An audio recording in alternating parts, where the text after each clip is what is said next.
y ahora, ocultos a la vista durante más de 2 milenios, antiguos escalones han sido desenterrados en la reconocida piscina de Siloé en Jerusalén, un lugar de profunda significación tanto en el Nuevo como en el Antiguo Testamento. Bajo las bulliciosas calles de la moderna Jerusalén, ocultos bajo siglos de silencio y piedra, arqueólogos que trabajan bajo el gobierno israelí acaban de desenterrar algo que ha conmocionado a todo el mundo. La piscina de Siloé, un lugar mencionado directamente en la Biblia, donde Jesús realizó uno de sus milagros más inolvidables, ha resurgido ahora del polvo de la historia. Lo que se ha encontrado va mucho más allá de la arquitectura antigua. Durante casi 2000 años, este lugar ha estado enterrado. Pero ahora, piedra a piedra, lo que se está desenterrando amenaza con dar un vuelco a esa narrativa. Se trata de profecías confirmadas, milagros validados y escrituras que cobran vida de maneras que nunca antes habíamos visto. Antes de revelar la historia completa, asegúrate de pulsar el botón de suscripción y activar las notificaciones. No querrás perderte ni un solo momento. Jesús, el ciego y la piscina que la historia no pudo enterrar. En el Evangelio de Juan, capítulo 9, se nos cuenta una historia de un encuentro tranquilo en las calles de Jerusalén. Mientras Jesús caminaba con sus discípulos, vio a un hombre ciego de nacimiento. Un hombre que nunca había visto el amanecer, nunca había mirado a los ojos de sus padres, nunca había contemplado la belleza del templo que se alzaba sobre su ciudad. Su mundo era de oscuridad, silencio y sombras. Pero en esa oscuridad llegó la luz. Jesús hizo algo. Escupió en el suelo, hizo barro con sus manos y lo aplicó suavemente a los ojos del hombre. Luego dio una sola instrucción: ve y lávate en la piscina de Siloé. El ciego se abrió paso por las calles, guiado por la fe, quizás por la esperanza, quizás por la desesperación. Y cuando llegó a las aguas de Siloé y se lavó los ojos, el milagro se desplegó. Por primera vez en su vida, entró la luz. Colores, formas, el brillo del agua, la luminosidad del cielo, la gloria de la creación, todo revelado en un instante. Sus ojos se abrieron, no solo físicamente, sino espiritualmente. Regresó, no arrastrándose, no guiado, sino viendo. Durante siglos, los críticos intentaron reducir el relato a una metáfora. Decían que era una alegoría, una historia espiritual destinada a enseñar, pero no a ser tomada literalmente. Insistían en que la piscina de Siloé, donde tuvo lugar este evento que cambió vidas, quizás ni siquiera había existido. Calificaron el Evangelio de Juan de poético, místico e incluso fabricado, pero las piedras esperaban. Avancemos hasta el verano de 2004. En una tarea aparentemente no relacionada, trabajadores municipales estaban excavando en la ciudad de David, la parte más antigua de Jerusalén, para reparar una línea de alcantarillado dañada. Su maquinaria chocó con algo inesperado: piedra, escalones, capas de historia enterradas bajo milenios de polvo. A medida que el polvo se disipaba, los arqueólogos se apresuraron al lugar. Lo que encontraron no era solo una estructura histórica, era la mismísima piscina de Siloé. Al principio, solo eran 2 escalones antiguos. Pero a medida que la excavación continuaba, una vasta piscina comenzó a emerger, de forma trapezoidal, extendiéndose 68 metros a lo largo de su lado más largo. 3 niveles de 5 escalones rodeaban su perímetro, diseñados para permitir que los fieles entraran al agua a diferentes niveles. La disposición, la escala, la precisión arquitectónica, todo apuntaba a una única conclusión. Esto no era una leyenda. No era la pequeña piscina medieval que los turistas habían visto en siglos posteriores. Era la piscina, la del Evangelio de Juan, el lugar donde Jesús envió a un ciego a recibir la vista. La evidencia no se detuvo solo en la estructura. Incrustadas en el antiguo yeso se encontraron monedas, judías y romanas, datadas en el siglo I. Estos no eran artefactos de siglos posteriores al hecho. Eran evidencia directa que situaba el uso de la piscina dentro de la propia vida de Jesús. No quedaba lugar para la especulación. El escritor del Evangelio no había inventado el lugar, lo había descrito exactamente como era. Para muchos creyentes, este descubrimiento fue una confirmación de lo que ya sabían por fe. Pero para los escépticos, historiadores seculares y críticos bíblicos, fue una llamada de atención. Una historia una vez descartada como simbólica había sido desenterrada en piedra, paso a paso, moneda a moneda. Esto nos lleva a una pregunta ineludible: si Juan tenía razón sobre la piscina de Siloé, ¿en qué más tenía razón? ¿Podría también tener razón sobre la crucifixión, la resurrección, la tumba vacía? Este momento en 2004 no fue solo un avance arqueológico, fue una colisión entre la fe y el hecho. La Biblia tenía razón todo el tiempo. El camino que Jesús anduvo. Si bien el redescubrimiento de la piscina de Siloé ya fue innovador, lo que los arqueólogos encontraron después convirtió el asombro en admiración. Extendiéndose desde la piscina como una arteria sagrada, descubrieron un ancho camino antiguo, pavimentado con grandes piedras, bordeado de escalones, y que conducía directamente al monte del templo. Este no era un camino cualquiera, este era el camino de los peregrinos. Durante siglos, los judíos usaron este mismo camino para ascender al templo. Después de purificarse en la piscina de Siloé, caminaban por este camino paso a paso, cantando los salmos de ascenso, registrados en Salmo 121, 2, alzo mis ojos a los montes, ¿de dónde vendrá mi socorro? Mi socorro viene de Jehová, que hizo los cielos y la tierra. Esa otra mano dolía a Fiberr cuando las palabras estaban en todos. Cada paso era un acto de adoración. Cada piedra resonaba con oraciones. El camino era más que una pasarela, era un viaje del alma hacia la presencia de Dios. Un hombre que acababa de recuperar la vista, sanado milagrosamente en la piscina de Siloé por Jesús, corriendo por este mismo camino, con los ojos bien abiertos y abrumado por un mundo que nunca había visto, el templo alzándose ante él, el sol reflejándose en las piedras de Jerusalén.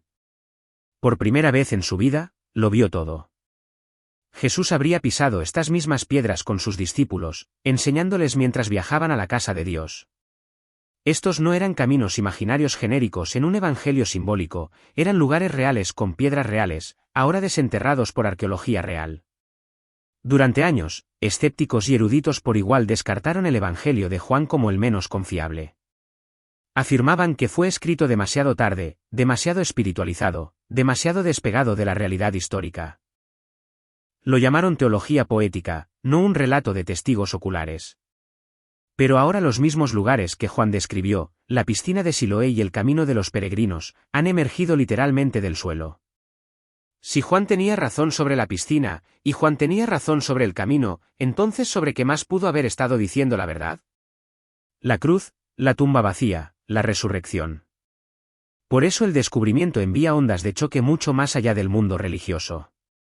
Elimina el argumento de que la Biblia es solo un libro de cuentos de hadas. Jesús dijo en Lucas 7:40, si estos callaran, las piedras clamarían. Recuerda, nuestra fe no está construida sobre la arqueología. No creemos en Cristo porque monedas y piedras confirmen su historia. Creemos porque el Espíritu de Dios ha abierto nuestros ojos, tal como abrió los ojos del ciego a la verdad de su palabra. Como escribió el apóstol Pablo en 2 Timoteo 3:16, toda la Escritura es inspirada por Dios y útil para enseñar, para reprender, para corregir y para instruir en justicia. La Biblia no necesita evidencia arqueológica para ser verdadera. Pero Dios, en su misericordia, a menudo permite que la historia haga eco de su palabra. Y cuando lo hace, nuestra fe no solo se afirma, sino que se envalentona. Dios no necesita ruinas para probarse a sí mismo. No está limitado por las líneas de tiempo de los hombres o los descubrimientos de los arqueólogos. Pero en momentos como estos, cuando se desentierra el antiguo camino que Jesús anduvo, cuando se encuentra la misma piscina de la historia del Evangelio, se nos recuerda que nuestra fe no es ciega. Si la piscina de Siloé fue real, si el camino de peregrinación al templo fue real, entonces debemos hacer la pregunta que persiste en los corazones de creyentes y arqueólogos por igual, ¿qué más yace enterrado bajo el antiguo suelo de Jerusalén? Bajo las colinas y calles de la ciudad santa pueden yacer tesoros no solo de historia sino de profecía. ¿Podría el tercer templo resurgir? El anticristo declara que él es Dios mientras se sienta en el templo. Estos dos pasajes nos ayudan a entender que el templo debe existir a mediados de la tribulación para que el anticristo pueda sentarse en el templo. El templo debe ser construido para entonces. Esto significa que el templo podría ser construido antes de que comience la tribulación. También podría ser construido antes del rapto. Por lo tanto, la respuesta a la pregunta es que el templo podría ser construido antes o después del rapto. Pero el templo se construye antes de que el anticristo se declare Dios. Jesús les abrió los ojos y los corazones a la verdad de la santa palabra de Dios. La Biblia se lee desde Génesis hasta el final de Apocalipsis, cuando Jesús regresa por segunda vez para evitar que la humanidad se mate mutuamente y tome el control de la tierra para reinar durante 1000 guerreros. Luego, Jesús hará un cielo nuevo y una tierra nueva. Aleluya. Jesús es la única esperanza para el mundo. Con el nacimiento de la becerra roja, se cumple uno de los requisitos más importantes para la construcción del tercer templo. La Biblia enseña claramente que un nuevo templo, el tercer templo, será construido en algún momento para que se cumplan varias profecías relacionadas con la segunda venida de Cristo. La Biblia afirma que el tercer templo estará allí durante el período de la gran tribulación. El profeta Daniel se refiere a este templo cuando dice que el príncipe que ha de venir, es decir, el anticristo, entrará en él y detendrá los sacrificios a mediados de la tribulación. Y por una semana confirmará el pacto con muchos, a la mitad de la semana hará cesar el sacrificio y la ofrenda. Después con la muchedumbre de las abominaciones vendrá el desolador, hasta que venga la consumación, y lo que está determinado se derrame sobre el desolador. El apóstol Pablo lo menciona cuando declara que el hombre de anarquía profanará el templo al entrar en él y declararse Dios.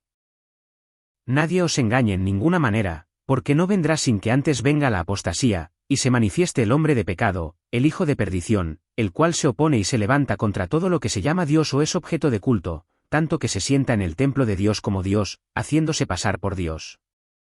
Jesús también habló de esta abominación desoladora en su segunda venida en el discurso del Monte de los Olivos, indicando que un templo sería destruido en ese momento. Por tanto, cuando veáis en el lugar santo la abominación desoladora de que habló el profeta Daniel, el que lee, entienda, entonces los que estén en Judea huyan a los montes. El tercer templo también se menciona en el libro de Apocalipsis cuando se le dice al apóstol Juan que lo mida. Entonces me fue dada una caña semejante a una vara de medir, y se me dijo, levántate, y mide el templo de Dios, y el altar, y a los que adoran en él. Pero el patio que está fuera del templo déjalo aparte, y no lo midas, porque ha sido entregado a los gentiles, y ellos hollarán la ciudad santa 42 meses. Entonces, la pregunta sería, ¿cuándo se reconstruirá el templo? La Biblia no revela la respuesta a esta pregunta. Todo lo que dice con certeza es que el templo existirá cuando el anticristo se revele y que estará allí en el momento de la tribulación. Dado que esto será solo 3 años y medio después del inicio de la tribulación, algunos han concluido que es probable que el templo se reconstruya antes de que comience la tribulación debido a la improbabilidad de completar un templo tan magnífico en un periodo de tiempo tan corto. Por otro lado, el templo se puede levantar con bastante rapidez porque los judíos han propuesto planes para simplemente erigir primero un templo tienda como el tabernáculo de Moisés. El Instituto del Templo ya ha preparado todo para este propósito y ha estado capacitando a sacerdotes de la línea levítica para prepararse para esta eventualidad. La otra pregunta es la del dónde. El próximo templo solo puede construirse donde estuvieron los 2 templos anteriores porque el Santo de los Santos debe estar en el mismo lugar exacto. Pero ahora hay muchas controversias sobre dónde se ubicaba exactamente el último templo, si en el monte del templo o no incluso en el monte del templo, sino al norte o al sur de él. La mayoría de los eruditos todavía tienen la firme convicción de que los templos antiguos se erigieron donde actualmente se encuentra la cúpula de la roca. Esta creencia puede ser errónea, pero aparentemente no hay forma de probar la ubicación exacta sin realizar excavaciones arqueológicas en el monte del templo, algo que actualmente está prohibido por los musulmanes, así como por las leyes nacionales. Si el tercer templo se va a construir donde ahora se encuentra la cúpula de la roca, entonces esa estructura musulmana debe ser eliminada primero por el hombre o por Dios. Podría, por supuesto, ser incendiada por un misil o por un terremoto. Nadie lo sabe. Un grupo creciente de cristianos, sin embargo, tiene una gran pasión por el tercer templo. Algo podría suceder para crear una oleada de orgullo nacionalista que exija un nuevo templo. Este evento catalizador podría ser el descubrimiento del Arca de la Alianza, o quizás en un sitio de excavación cercano, o un evento político que se produzca. Existe la posibilidad de que los templos antiguos no estuvieran ubicados donde actualmente se asienta la cúpula de la roca. Hay fuertes evidencias de que su ubicación estaba al norte de la cúpula y que el altar de sacrificios dentro de la cúpula fue el que Salomón construyó en medio del patio para manejar los miles de sacrificios especiales que ofreció al Señor el día en que se dedicó el primer templo. Si esto es así, entonces el tercer templo podría construirse al norte de la cúpula de la roca, colocando la cúpula en el atrio de los gentiles. Esta bien podría ser la solución que el anticristo ideará cuando negocie la paz entre judíos y árabes. Todavía no estamos seguros. el nacimiento de la nueva becerra roja, que aún debe ser confirmada como candidata adecuada para la ofrenda de sacrificio, cumplió un importante requisito previo para la construcción del tercer templo que definitivamente estará allí en los tiempos finales según el Antiguo y Nuevo Testamento. El templo podría erigirse al comienzo de la tribulación en forma de un templo tienda como el tabernáculo de Moisés, con una estructura más permanente eventualmente construida alrededor y encima de él. El anticristo profanará este templo a la mitad de la tribulación. El tercer templo será destruido en la segunda venida de Jesucristo y aparecerá el cuarto templo desde el cual Jesús reinará sobre toda la tierra. Se describe en detalle en Ezequiel 40, 46. Las palabras del Señor resuenan fuerte y verdaderamente.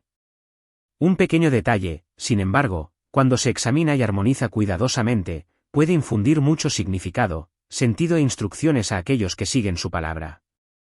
Alabado sea el Señor, y que venga pronto. Si los cristianos son arrebatados y el templo no existe en Jerusalén, entonces el templo será construido durante la primera parte de la tribulación que sigue.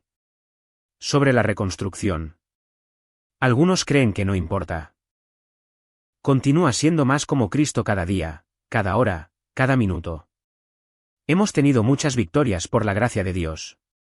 Toda alabanza a nuestro Rey inmortal y Salvador, Jesucristo, nuestro Señor. Vamos, gente. Sin retirada, sin rendición. El Mesías nunca perdió el control de la tierra ni de su gente. Él hará todo lo que quiera, justo a tiempo. La verdad aquí es que Jesús es el nuevo pacto y el nuevo templo. Nadie irá al Padre sin pasar por él. Él también fue el sacrificio final. El arrepentimiento diario continuo es el camino y la verdad es la senda. Cada piedra desenterrada en Jerusalén es más que una reliquia, es una señal. Cada escalera antigua, cada moneda grabada, cada baño ritual preservado apunta, no solo al pasado, sino al futuro. Porque la profecía no se trata solo de predicción, se trata de preparación. Como dijo Jesús en Lucas 9 y 28, cuando estas cosas comiencen a suceder, levantaos y alzad vuestras cabezas, porque vuestra redención está cerca. El descubrimiento de la piscina de Siloé, el redescubrimiento del camino de los peregrinos, la creciente expectación por el tercer templo. Estas no son coincidencias, son ecos divinos. Nos recuerdan que no somos simplemente observadores de la historia, estamos al borde de ella.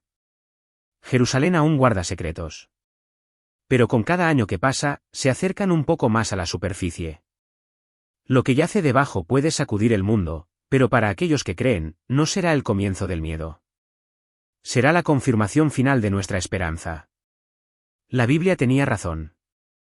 La profecía se está desarrollando. El final no solo está cerca, se está desenterrando, abriendo la puerta a la construcción del tercer templo judío. Algunos lo llaman un beso del cielo. Algo absolutamente impactante acaba de ocurrir en Jerusalén. Durante años, se han llevado a cabo en silencio preparativos para cumplir uno de los pasos más esperados de la historia bíblica, la reconstrucción del tercer templo.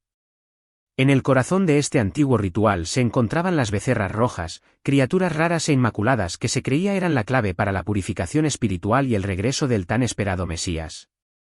Todo parecía alineado. Las becerras habían sido criadas, traídas de todo el mundo, inspeccionadas y observadas con intensa expectación.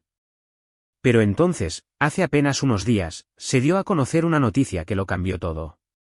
Todas las becerras rojas, sí, incluso las más preciadas criadas por un granjero cristiano en Texas, han sido declaradas impuras. ¿Por qué? Porque entre sus pelajes rojos, se descubrieron solo 2 pelos de un color diferente.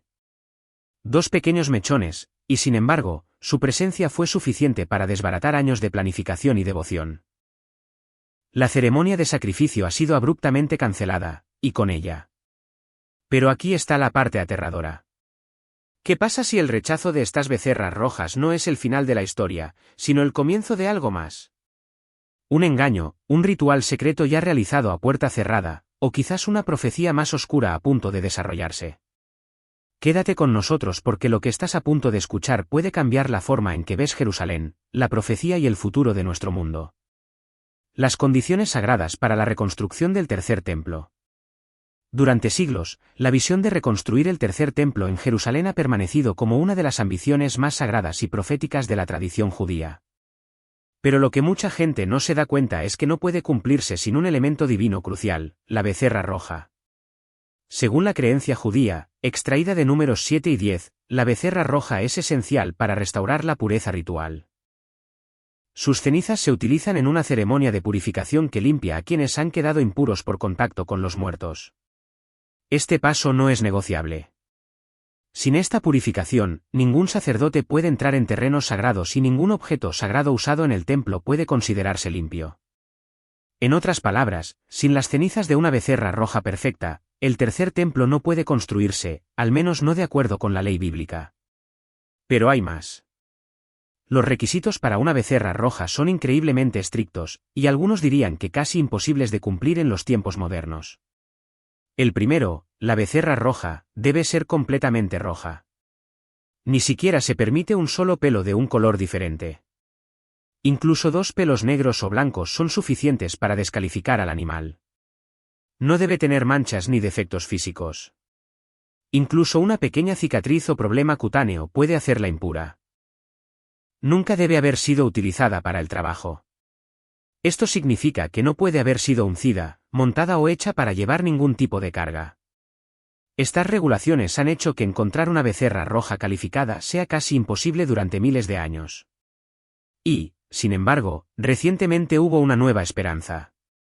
Un granjero cristiano en Texas, consciente del significado profético, comenzó a criar becerras rojas específicamente con la esperanza de que pudieran ser aceptadas para el sacrificio ritual.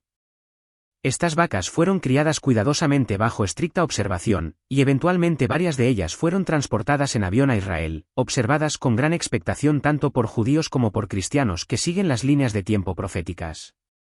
Pero no hace mucho, se dio a conocer una noticia devastadora. Las becerras rojas han sido descalificadas. ¿Por qué? 2 pequeños pelos. Sí. Solo se descubrieron 2 pelos de un color diferente en cada una de las becerras. Según la ley, eso es todo lo que se necesita. Estas vacas, una vez vistas como la posible clave para cumplir una profecía de 20 años, ahora son oficialmente impuras. Esto detiene todo el proceso de reconstrucción del templo. Para los judíos, el templo es el centro de la presencia de Dios en la tierra. Su reconstrucción marcaría el regreso del favor divino, y lo más importante, la venida del Mesías. Según algunas interpretaciones de Isaías 2 y 23, el templo se convertirá en una casa de oración para todas las naciones. Y desde Jerusalén, la ley de Dios saldrá para todo el mundo. Pero aquí es donde comienza la división. Para los cristianos, la construcción del tercer templo adquiere un significado completamente diferente. Muchos creen, basándose en 2 Tesalonicenses 2, 3-4 y Apocalipsis 11, que el hombre que eventualmente se sentará en el templo y se declarará Dios no es otro que el anticristo. Desde esta perspectiva, la construcción del templo no señala la paz, sino más bien el comienzo de la tribulación final. Así que cuando los grupos judíos avanzan con los planes para reconstruir el templo, y cuando las becerras rojas son llevadas a Jerusalén con esperanzas mesiánicas adjuntas, esto provoca ondas de choque en múltiples religiones, no solo por lo que significa religiosamente sino proféticamente. ¿Está Israel ocultando algo? Después de años de anticipación y cuidadosa cría, las becerras rojas finalmente estaban en Jerusalén. Pero tan rápido como llegaron, las esperanzas se desvanecieron. Según fuentes oficiales, todas y cada una de las becerras rojas traídas a Israel, incluidas las 4 criadas por un devoto granjero cristiano en Texas, han sido declaradas no aptas para el sacrificio. ¿La razón? 2 hebras de pelo ligeramente descoloridas descubiertas en cada animal. Eso fue todo lo que se necesitó para descalificarlas. Pero aquí es donde las cosas empiezan a parecer inusuales. Israel no ha hecho ninguna declaración clara y verificable sobre lo que realmente sucedió con las becerras descalificadas. Los informes públicos sugieren que fueron rechazadas debido a manchas e imperfecciones menores, y que, como en casos anteriores, simplemente fueron liberadas para vivir vidas normales como cualquier otro ganado. Sin embargo, recientes filtraciones han comenzado a plantear nuevas preguntas y serias preocupaciones. Imágenes han mostrado lo que parece ser un ensayo de sacrificio utilizando una de las becerras rojas previamente rechazadas. Los funcionarios describieron esto como simplemente una sesión de entrenamiento, una práctica simbólica.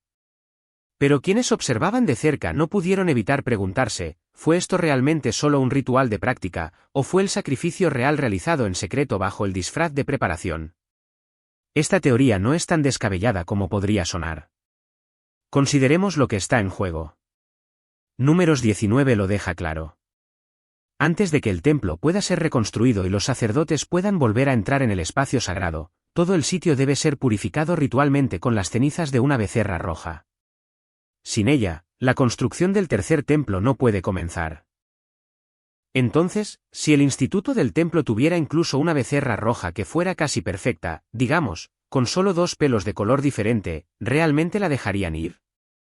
¿O se sentirían tentados a llevar a cabo el sacrificio en privado, lejos del ojo público y del escrutinio político? La ubicación donde se profetiza que se construirá el tercer templo se superpone con el sitio de la mezquita de Al-Aqsa, uno de los lugares más sagrados del Islam. Cualquier anuncio de planes de construcción podría encender una indignación generalizada en todo el mundo musulmán. En Mateo 12 y 15, Jesús advirtió sobre la abominación desoladora de pie en el lugar santo, un momento que muchos interpretan como una señal de gran agitación de los últimos tiempos centrada en Jerusalén. ¿Podría este sacrificio secreto ser el primer paso oculto hacia esa misma profecía? El silencio de Israel lleva a muchos a creer que algo mucho más grande está ocurriendo tras bastidores, algo que el público aún no debe saber. Después de todo, para aquellos familiarizados con la profecía bíblica, lo que está en juego es inimaginablemente alto. Según Daniel 9 y 27, la reconstrucción del templo y la reanudación de los sacrificios darán paso a un periodo de 7 años ligado a la tribulación, el engaño y el ascenso del anticristo. ¿Podría ser que esta supuesta sesión de práctica fuera en realidad el momento en que el reloj profético comenzó a correr?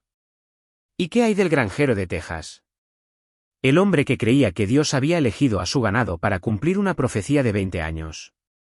Cuando vio nacer 4 becerras rojas, de apariencia impecable, realmente creyó que estaban destinadas a Jerusalén. El instituto del templo estuvo de acuerdo. Su propio sumo sacerdote viajó por el mundo para inspeccionar a los animales y los aprobó para el transporte. Años de planificación, escrutinio interminable, esperanza, fe, oración, todo desechó por 2 pequeños pelos, ¿o no? ¿Es la historia de la descalificación solo una coartada conveniente? ¿Esas becerras rojas realmente están pastando en algún campo? ¿O ya han sido sacrificadas a puerta cerrada, sus cenizas escondidas hasta el momento oportuno? La verdad puede que no salga a la luz en meses, tal vez en años. Pero una cosa es segura, el misterio de la becerra roja está lejos de terminar. Y lo que sea que esté sucediendo entre bastidores en Jerusalén podría cambiar el curso de la historia. La primera piedra que se colocará. Pero no es solo la becerra roja lo que está acaparando titulares. Los preparativos están ahora en marcha para colocar la primera piedra angular del templo, un acto poderoso y físico que no se ha visto en siglos. En la pequeña ciudad de Eli, las cámaras captaron una escena que parecía sacada de un drama bíblico: polvo en el aire, cinceles contra la piedra, hombres con sudor en la frente, tallando no por dinero, no por monumentos, sino por la casa de Dios. Uno de los rostros más reconocibles entre ellos era Moshe Feige, exmiembro de la Knesset y antiguo defensor del templo. No solo estaba allí para posar o hablar. Él mismo tomó las herramientas. Con martillo y cincel en mano, Feige dio forma a la piedra mientras pronunciaba una oración simple pero poderosa: así como estas piedras son moldeadas para honrar a Dios, que nosotros también seamos moldeados en unidad y fidelidad. Es difícil no recordar las palabras de 1 Reyes 6, cuando Salomón construyó el primer templo. Cada piedra fue preparada lejos del sitio, tallada en silencio para encajar perfectamente. Esta versión moderna conlleva una reverencia similar, tranquila, constante y llena de intención. La piedra angular que se está preparando es también simbólica en su diseño. A diferencia de una piedra estándar, esta tiene 2 lados pulidos, bellamente acabados. ¿Por qué? Porque los constructores quieren que represente no solo la fuerza de una fundación, sino la belleza de lo que está por venir. Han dicho que bien podría ser la primera piedra de la casa de Dios. Pero hay más en esto que solo la artesanía. El equipo detrás de este esfuerzo ha dejado claro: están listos para colocar la piedra tan pronto como el gobierno dé permiso. Todo lo demás ya está en su lugar. Y quizás, en el fondo, esto nos conmueve a todos: el eco del Salmo 118, 22, la piedra que desecharon los edificadores ha venido a ser la piedra angular. Esfuerzos en la reconstrucción del templo. A fines de la década de 1960, la organización Fieles del Monte del Templo y la Tierra de Israel se estableció para reconstruir el templo. Su líder, Gerson Salomón, es descendiente del rabino Abraham Shlomo Zalman Zorf, quien a principios del siglo XIX fue uno de los pioneros del movimiento moderno para preparar la reconstrucción del templo. Zorf incluso envió a uno de sus hijos al extranjero para localizar las 10 tribus perdidas de Israel. Pero la vida del rabino fue truncada cuando fue asesinado por árabes. El bisnieto Salomón es un oficial militar que ha luchado en la mayoría de las guerras modernas de Israel, comenzando con la Guerra de la Independencia. Durante una batalla en 1958 en los Altos del Golán, una batalla en la que su compañía de 120 soldados israelíes fue emboscada por miles de sirios, Salomón fue atropellado por un tanque y gravemente herido. Él afirma que en realidad murió. Cuando los sirios estaban a punto de dispararle para asegurarse de que estuviera muerto, de repente huyeron, dejando el campo de batalla en manos de la pequeña compañía de israelíes. Los sirios informaron más tarde a los oficiales de la ONU que habían visto miles de ángeles alrededor de Salomón. Él dice que durante esa experiencia, vio la luz de Dios, y supo que aún tenía trabajo por hacer, que era la reconstrucción del templo y la preparación de la venida del Mesías Ben David. Salomón fue uno de los soldados que liberaron el monte del templo en 1967. Desde 1989, los fieles del monte del templo han estado tratando de colocar una gran piedra en el monte del templo como la piedra angular del tercer templo. La primera piedra fue robada y fue reemplazada en 2001 por 2 piedras. Cada año desfilan las piedras por Jerusalén en un camión para generar apoyo a su objetivo. En 1986, se fundó el Instituto del Templo con el objetivo de que Israel reconstruyera el templo sagrado en el monte Moria en Jerusalén. Al igual que los fieles del monte del templo, pero con planes contrapuestos, el instituto está preparando artículos para ser utilizados en el nuevo templo. Con mucho gasto, más de $20 millones, y basándose en una extensa investigación, han confeccionado vestimentas sacerdotales. La corona de oro del sumo sacerdote, que cuesta $30.000. El pectoral del sumo sacerdote con sus 12 piedras preciosas inscritas con los nombres de las tribus de Israel, una pila de cobre, un altar de incienso, trompetas de plata, sofar de oro y plata, arpas y muchas otras cosas. De especial interés es la gran menorá que ha sido elaborada con 43 kilogramos de oro puro, valorada en $2 millones. En 2007, la menorá fue trasladada a una ubicación exterior en la plaza del muro occidental, frente al monte del templo. Anteriormente, había estado en el antiguo cardo romano. El plan es acercar la menorá cada vez más al propio monte del templo y, finalmente, colocarla en el tercer templo. El Instituto del Templo comparó la dedicación de la menorá en su nueva ubicación en 2007 con la dedicación del Arco de Tito en Roma hace 1900 años. Entonces la menorá se alejaba del templo, mientras que hoy se mueve de nuevo hacia el templo. El Instituto del Templo está construyendo un modelo a escala real del templo que abarca 25.000 metros cuadrados cerca del Mar Muerto para usarlo en la capacitación de sacerdotes. Tanto los fieles del monte del templo como el Instituto del Templo han recibido apoyo de los cristianos, pues anhelan el regreso del templo, un Mesías que vendrá cuando las cosas parezcan oscuras. En una entrevista, un rabino judío reformado dijo que el Mesías vendrá cuando las cosas parezcan realmente oscuras y establecerá la paz. Dijo, Jerusalén debe ser íntegra, y cuando el Mesías venga, el templo nos será devuelto. Pero eso no puede suceder hasta que haya paz eterna. En última instancia, tenemos que profundizar en la destrucción antes de salir a la luz, y hasta que Dios redima no solo al pueblo judío sino también al resto del mundo. La paz tiene que venir. Pero la paz solo puede venir cuando las cosas se pongan realmente oscuras. Entonces Elías vendrá y anunciará la venida del Mesías. Y el Mesías vendrá del Monte de los Olivos directamente al monte del templo y proclamará que ha llegado el momento de la reconstrucción del tercer templo. Cuando llegue el momento de construir el templo, Dios lo permitirá. El tercer templo se utilizará para honrar a Dios. Así, los creyentes buscan un Mesías que traerá la paz, que resolverá sus problemas, que les ayudará a reconstruir el templo, que les permitirá seguir su tradición en igualdad de condiciones con la Escritura, y que no los reprochará como pecadores, sino que les ayudará a seguir sus inclinaciones positivas. Sí, Dios está en todas partes. Y cuando nos damos cuenta de que Dios está en todas partes, entonces no necesitamos templos porque cada lugar es un templo. Pero en opinión de algunos cristianos, todavía desean un templo porque necesitan templos para darse cuenta de que Dios está en todas partes. La religión y los templos no pueden hacerles darse cuenta de Dios. Pero sin ellos, no pueden alcanzar ese estado de despertar espiritual para darse cuenta de que Dios está en cada molécula. Dios está en cada alma. Dios está en todas partes. Dios está en todo. El desafío que Dios plantea ahora al construir el templo se debe a su voluntad. Todo será difícil, pero pronto irá bien. ¿Y si se reconstruye el tercer templo? El primer templo fue construido en el antiguo Israel en la época de los reinos judíos. Era el centro de la adoración judía y el sacerdocio realizaba allí muchos rituales. El Santo de los Santos, una habitación que originalmente contenía la caja con los 10 mandamientos inscritos de Moisés, supuestamente estaba allí. Arquitectónicamente, no era particularmente impresionante. Su valor residía en su significado espiritual, que fue destruido por los babilonios en el siglo VI a.C. Posteriormente, el templo fue reconstruido, de ahí el segundo templo.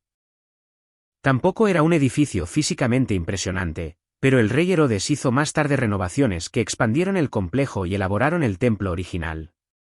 Esa versión se llama el Templo de Herodes, pero sigue siendo el segundo templo, solo redecorado.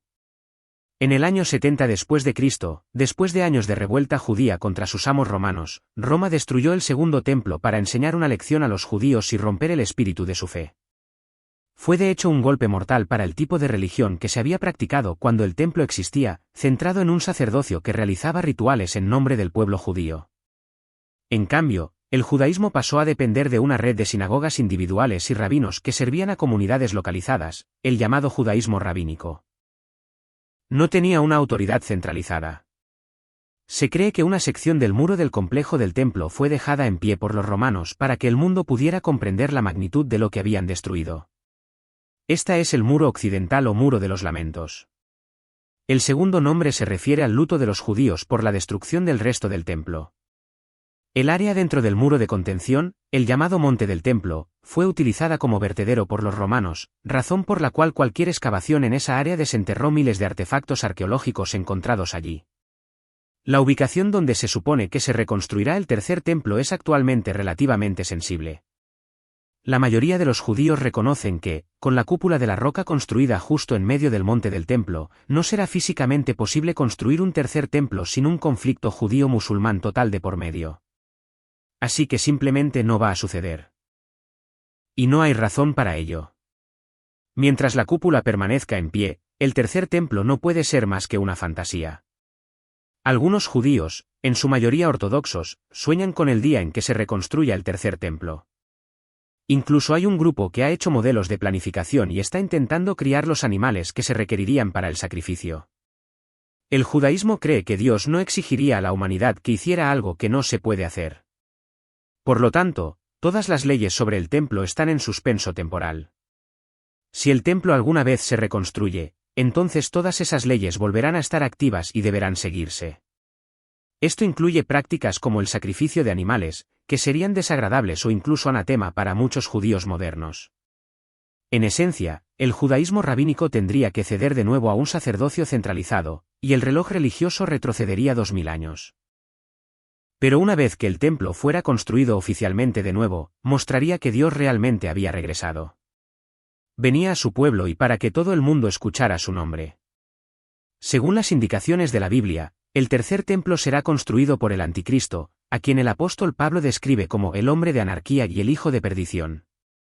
En 2 Tesalonicenses 2, 3, dice, él se opone y se exalta contra todo lo que se llama Dios o es objeto de culto.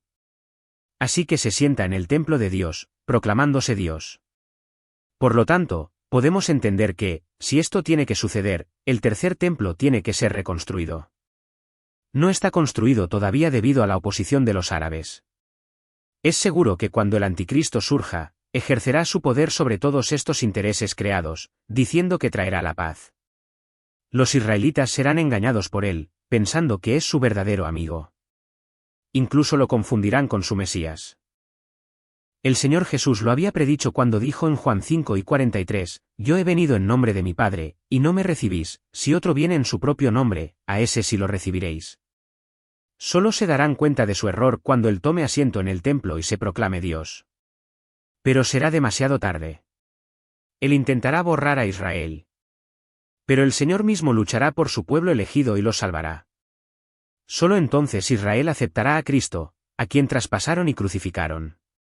Ese será el tiempo de la gran reforma para Israel como pueblo propio de Dios. Ese será el día en que el mundo entero despierte. Así pues, la reconstrucción del tercer templo es un acontecimiento que vale la pena esperar. Con la constante agitación que siempre amenaza la estabilidad en Oriente Medio, muchos comentaristas bíblicos especulan más fuerte que nunca sobre si el templo judío será reconstruido en los próximos meses y años. Ministerios cristianos enteros se establecen para ayudar en la construcción del templo para acelerar el regreso de Jesús. Para muchos, tal evento señalará el inicio de los eventos finales de la historia de la Tierra. Sin embargo, de la misma manera que muchos cristianos desvían el foco del Israel espiritual a la nación judía literal, también están confundidos sobre el tema del templo. La mayor parte de la especulación sobre un templo reconstruido surge de una referencia en 2 Tesalonicenses 2, que trata sobre el poder del anticristo. Muchos dicen que para que el anticristo se siente en el templo, obviamente tendrá que ser reconstruido. La profecía de Jesús de que el orgullo de la nación judía, el templo, sería destruido, inspiró el más intenso rechazo a sus enseñanzas. En Juan 2:19, Jesús dice, «Destruid este templo, y en 3 días lo levantaré». Por supuesto, Jesús está hablando de reconstruir un templo no de piedra y clavos, sino de piedras vivas. Sin embargo, muchos se negaron a comprender esta enseñanza. Incluso se burlaron de Jesús en la cruz con respecto a su profecía. Sin embargo, cuando Jesús murió, el velo del templo terrenal se rasgó en 2 de arriba abajo, lo que significa que el templo ya no tenía significado. Un templo para el sacrificio hoy sería tan inútil como lo fue entonces, y no sería la casa de Dios. El Nuevo Testamento está repleto de la idea de que el templo es el cuerpo de Jesús. Efesios 2, 19-22 dice, «Así que ya no sois extranjeros ni advenedizos, sino conciudadanos de los santos, y miembros de la familia de Dios, edificados sobre el fundamento de los apóstoles y profetas, siendo la principal piedra del ángulo Jesucristo mismo, en quien todo el edificio, bien coordinado, va creciendo para ser un templo santo en el Señor, en quien vosotros también sois juntamente edificados para morada de Dios en el Espíritu». Incluso después de que Dios proporciona toda esta clara evidencia de que su templo es espiritual, muchos cristianos esperan que los judíos reciban un permiso de construcción para reconstruir un templo físico en el lugar donde ahora se encuentra una mezquita musulmana. Pero la pregunta es, ¿realmente Israel quiere reconstruir el templo? Muchas señales muestran que la respuesta es no. Israel no está tratando de construir el tercer templo por las siguientes razones. No existe un acuerdo unánime sobre la ubicación exacta del Templo de Jerusalén. La mayoría de las autoridades religiosas judías y una pequeña mayoría de arqueólogos creen que la ubicación del templo está en el lugar donde se encuentra la cúpula de la roca. Aún así, algunos arqueólogos creen que el muro occidental y el complejo de la mezquita de Al-Aqsa no son el lugar donde se erigió el segundo templo. Su teoría es que esta ubicación era un fuerte romano conocido como Fuerte Antonia. El templo real, según ellos, se encuentra a unos pocos cientos de metros de este complejo y cerca del principal suministro de agua de Jerusalén. Si Israel o algunas autoridades judías decidieran derribar la cúpula de la roca y comenzar a construir el templo en su lugar, esto seguramente provocaría disturbios y ataques musulmanes tanto contra Israel como contra los judíos. Así que no es lo mejor para el pueblo judío y para Israel entrar en una guerra con 1.800 millones de musulmanes en aras de construir el templo. Muchos rabinos prominentes creen que el tercer templo solo se construirá cuando llegue el Mesías. Finalmente, algunos creen que los musulmanes que están luchando entre sí en Siria, Irak, Afganistán, Yemen y otros lugares, y que están divididos entre sunitas y chiitas, zeidíes y safíes, alawitas chiitas y salafistas takfiríes, hermanos musulmanes y babíes, podrían destruir la Kaaba en la Meca, que se considera el lugar más sagrado del Islam, antes de que Israel contemple la destrucción de la mezquita de Al-Aqsa y la construcción del tercer templo en su lugar. Según el pensamiento religioso judío tradicional, el tercer templo será construido cuando el Mesías se revele. Si la pregunta pudiera reformularse, ¿construirá el pueblo israelí alguna vez un tercer templo sin la revelación del Mesías? Entonces la respuesta es casi con certeza no. Sin embargo, la razón principal por la que el templo no se reconstruirá es la verdad del viejo dicho, 2 judíos, 3 opiniones. Se tardaron 28 años en construir la principal terminal de autobuses de Tel Aviv. Sin intervención divina, hay muchas razones para esperar que la construcción del tercer templo tome aún más tiempo y sea mucho más contenciosa. Bastante difícil construir el templo en secreto considerando que es el lugar más observado del planeta. Así que si ese día llega, el mundo entero lo sabrá. Mucha gente se preocupa de que el tercer templo sea difícil de construir, especialmente cuando implica temas delicados. ¿Y si, en este caso, se elimina la preocupación más estresante? Una nueva iniciativa judía interreligiosa argumenta que la construcción del tercer templo judío en Jerusalén no necesitaría la destrucción de la cúpula de la roca. El proyecto Visión de la Santa Montaña de Dios espera disipar las tensiones religiosas mostrando que la visión judía del fin de los tiempos podría acomodar armoniosamente la actual hegemonía arquitectónica del Islam en el monte del templo. Esta visión de santuarios religiosos en pacífica proximidad puede transformar el monte del templo de un lugar de contención a su papel sagrado original como un lugar de adoración compartido por judíos, musulmanes y cristianos, dijo Yoav Frankle, director de la iniciativa. Hasta ahora, la tradición judía había asumido que la destrucción de la cúpula de la roca era una condición previa para la construcción del tercer y último templo. Sin embargo, en un artículo que apareció en 2007 en Teaumin, una influyente revista de ley judía, Frankle, un joven erudito, presentó una opción diferente. Su argumento principal es que la doctrina judía con respecto a la reconstrucción del templo enfatiza el papel de un profeta. Este profeta tendría una autoridad extraordinaria, incluida la discreción para especificar la ubicación precisa del templo, independientemente de cualquier tradición judía divergente. Frankle considera el escenario de una revelación santa dada a un profeta auténtico de que el templo sea reconstruido en el monte del templo actual o extendido en pacífica proximidad a la cúpula y otras casas de oración. Baruch Ben Yosef, presidente del movimiento para restaurar el templo, dejó claro que el templo tenía que ser construido donde actualmente se encuentra la cúpula de la roca. Cualquiera que diga lo contrario simplemente no sabe de lo que habla. Dijo que un profeta no tiene el poder de cambiar la ley que establece explícitamente la ubicación del templo. Ben Yosef también rechazó la idea de que la reconstrucción del templo tuviera que ser realizada por un profeta. Existen muchas opiniones diferentes sobre la reconstrucción del templo. ¿Y tú qué piensas? Los creyentes en Dios en Cristo, quien nos ha reconciliado, están en Él. Como cristianos, somos el templo de Dios. En el Antiguo Testamento, Dios Todopoderoso estableció con el sacerdocio cómo debía construirse la casa de Dios, ya que allí habitaría su espíritu en la tierra. Esto se menciona en Éxodo 25 y en 1 Corintios 3, 16-17. El apóstol Pablo destacó la verdadera naturaleza de la Iglesia como el cuerpo de Cristo cuando preguntó, ¿no sabéis que sois templo de Dios, y que el Espíritu de Dios mora en vosotros? Si alguno destruyere el templo de Dios, Dios le destruirá a él, porque el templo de Dios, el cual sois vosotros, santo es. Somos el templo de Dios significa que nosotros los cristianos, creyentes en Jesucristo, que estamos unidos en una familia como la Iglesia, somos una morada santa para la presencia de Dios. Entonces, cuando Pablo dijo, ustedes son el templo de Dios, se refería a los creyentes como grupo, la Iglesia local. El templo de Jerusalén era un edificio sagrado dedicado a la adoración de Dios. Según Pablo, la Iglesia era el equivalente del templo. La presencia de Dios residía en la Iglesia, y la Iglesia debía mantener la santidad. Desde el principio de la humanidad, Dios ha deseado vivir y comunicarse con su pueblo. Mientras los israelitas vagaban por el desierto, Dios quiso habitar en un lugar con su pueblo. En ese tiempo, la gente vivía en tiendas portátiles.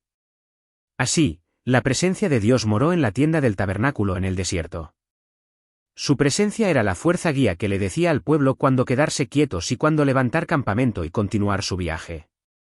Más tarde, después de que el pueblo hebreo entró en la tierra prometida y vivió en moradas fijas, Dios fijó su nombre a un lugar, santificando el templo de Salomón como la santa morada del Señor. En el Nuevo Testamento, la presencia de Dios se manifestó de una nueva manera en la persona de Jesucristo, el Logos, quien es la palabra de Dios viviente, encarnada y eterna. El Logos tomó carne humana e hizo su hogar entre nosotros. A través de la vida y el ministerio de Jesucristo, Dios vivió entre su pueblo. Su nombre es Emanuel, que significa Dios con nosotros. Jesucristo se convirtió en el nuevo templo terrenal de Dios. La imagen completa del Dios invisible se revela en Jesús, nuestro Salvador.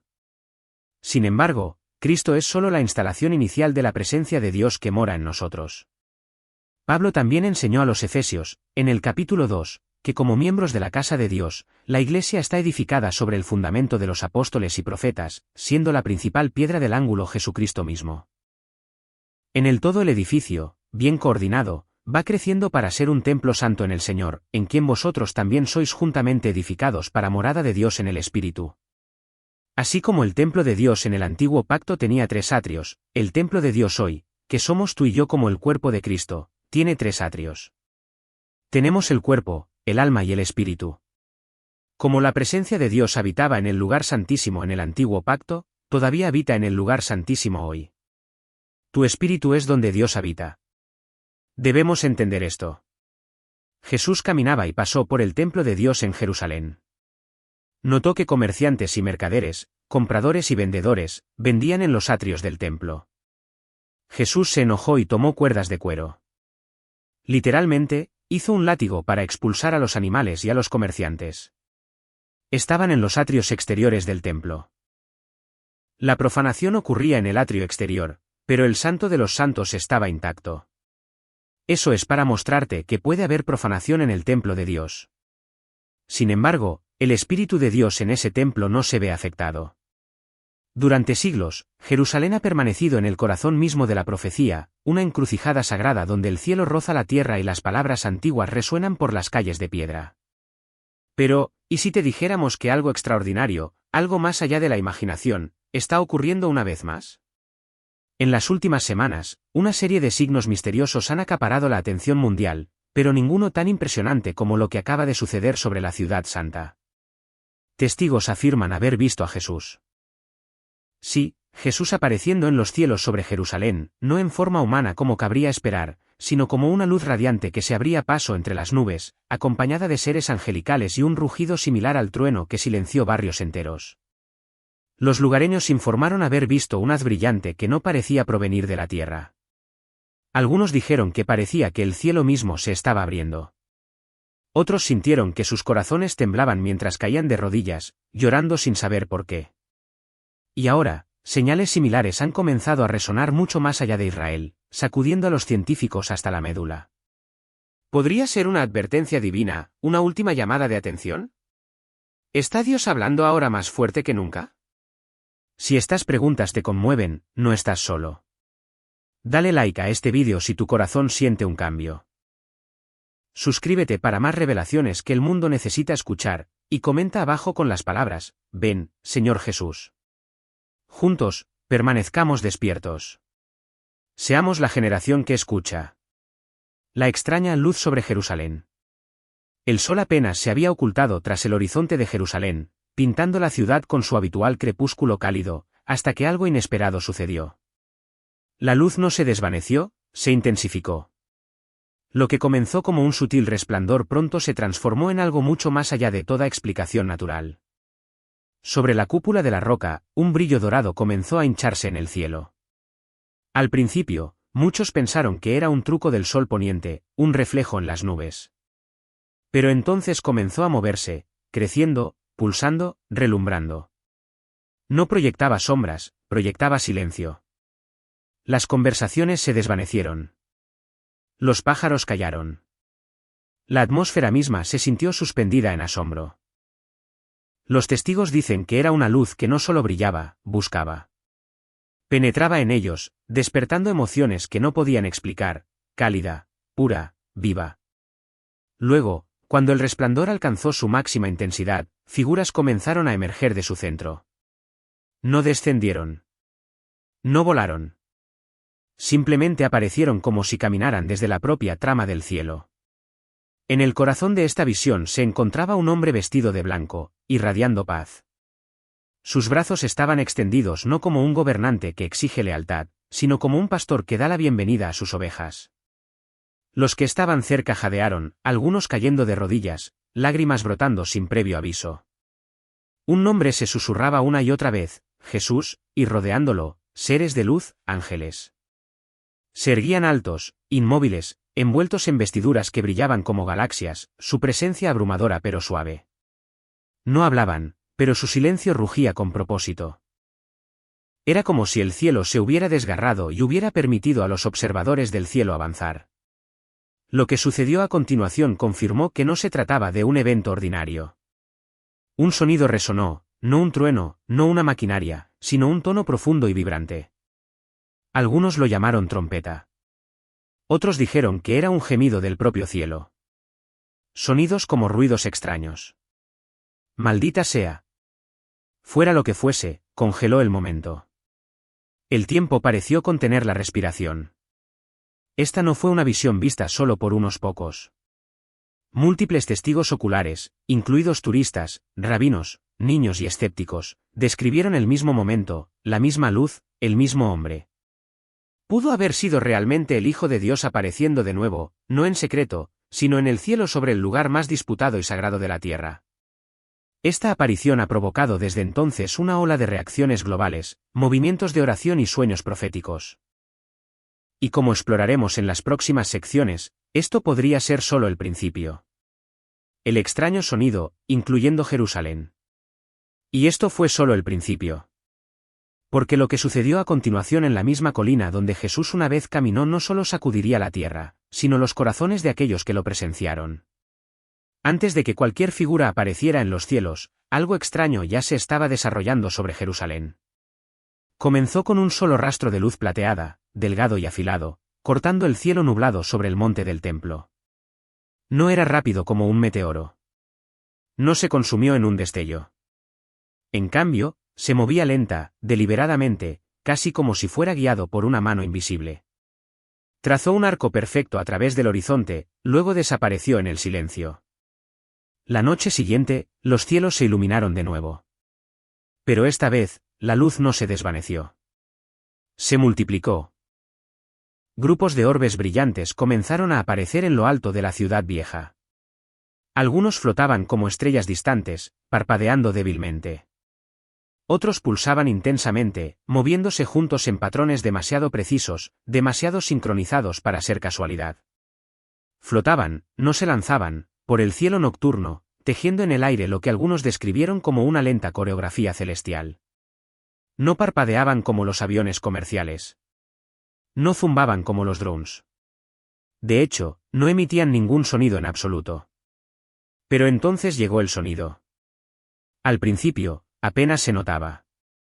Una vibración baja, metálica, suave, como si las piedras de la ciudad misma estuvieran zumbando. Luego, gradualmente, creció, elevándose a un tono melancólico único que flotaba en el aire como una trompeta, pero no una hecha por manos humanas.